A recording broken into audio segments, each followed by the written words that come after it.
Mob সৃষ্টিতে উস্কানি দিচ্ছে কিছু মানুষ, ফয়দা নেওয়ার ষড়যন্ত্রের বিশেষ মহল বলছে নিরাপত্তা বিশ্লেষকেরা।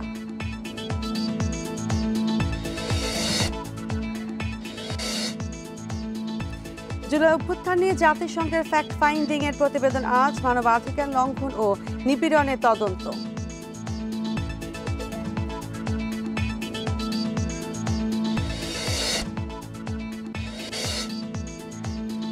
জামালপুরের মাদারগঞ্জে নতুন গ্যাস গ্রুপ খনন শুরু, দিনে মিলবে 10 মিলিয়ন ঘনফুট সরবরাহের আশা।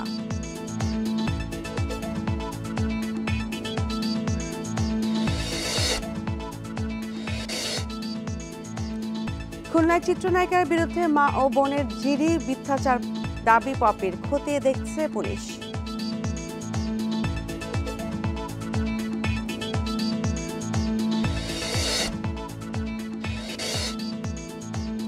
দিনাজপুরে 24 বছর পর বন্ধ স্বপ্নপুরী মিনি চিড়িয়াখানা, ব্যক্তিগত চিড়িয়াখানা বেআইনি বলছে বন বিভাগ।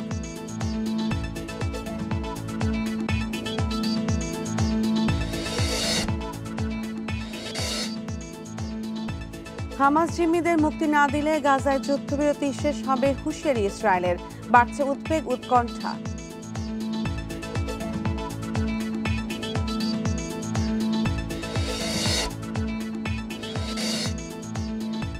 এবং চ্যাম্পিয়ন্স ট্রফি আয়োজনে প্রস্তুত পাকিস্তান, ফেভারিট স্বাগতিকরা, সাবেকদের চোখে এগিয়ে ভারত।